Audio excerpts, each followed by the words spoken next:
تمام انبیاء کرام بشر ہیں اور ہمارے آقا و مولا صلی اللہ علیہ وسلم بھی بشر ہیں، انسان ہیں، جن یا فرشتے نہیں ہیں۔ تمام انبیاء کرام بشر ہیں اور ہمارے آقا و مولا حضور رحمت عالم صلی اللہ علیہ وسلم بھی بشر ہیں، انسان ہیں، وہ جن یا فرشتے نہیں ہیں۔ یہ قرآن سے ثابت ہے کہ حضور بشر ہیں اور حضور کی بشریت کا انکار کرنا کفر ہے۔ لیکن یہ بھی ایک حقیقت ہے کہ ہمارے آقا و مولا صلی اللہ علیہ وسلم لباس بشر میں تشریف لائے، مگر آپ حقیقت میں نور ہیں۔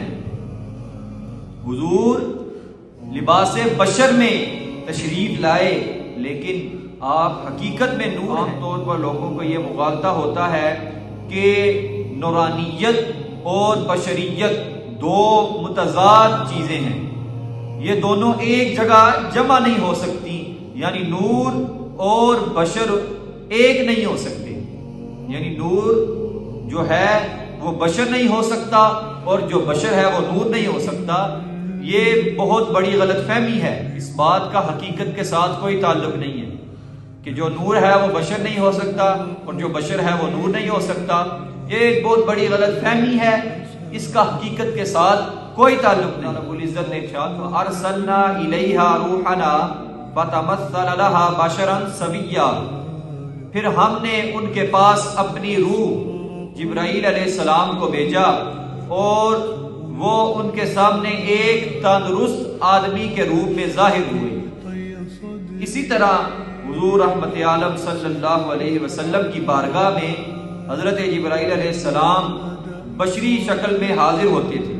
حضور کے پاس بھی حضرت جبرائیل علیہ السلام انسانی شکل میں بشری صورت میں ظاہر ہوتے تھے۔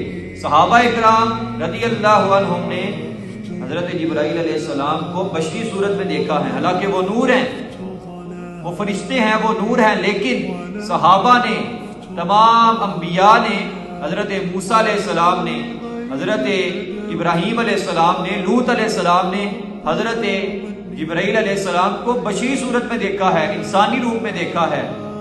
صحابہ اکرام کہتے ہیں ان کی سیاہ زلفیں تھیں، سفید لباس تھا، آنکھیں، ناک، ہر چیز جو ہے جو انسان کی ایک ظاہری ہوتی ہے وہ صحابہ نے دیکھی، لیکن وہ حضرت جبرائیل علیہ السلام تھے، حالانکہ وہ نور ہیں، لیکن وہ لباس بشری میں ظاہر ہوئے، سامنے نظر آئے۔ قرآن پاک میں جس طرح نبی پاک صلی اللہ علیہ وسلم کو بشر کہا گیا ہے، اسی طرح نور بھی کہا گیا ہے۔ اگر آپ حضور کو بشر تسلیم کرتے ہیں، بشر مانتے ہیں، تو نورانیت کا کیوں انکار کرتے ہیں؟ اللہ نے بشر بھی کہا ہے حضور کو اور نور بھی کہا ہے، رب العزت نے بشر بھی کہا ہے اور نور بھی کہا ہے۔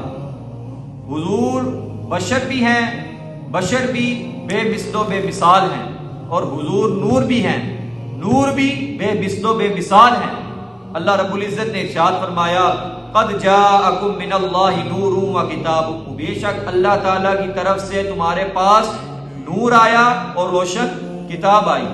مفسرین کرام فرماتے ہیں کہ نور سے مراد حضور رحمت عالم صلی اللہ علیہ وسلم کی ذات ہے اور کتاب سے مراد قرآن پاک ہے۔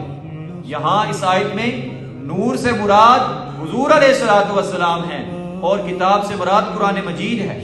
تو حضور نور بھی بے مثل و بے مثال ہیں اور بشر بھی بے مثل و بے مثال ہیں۔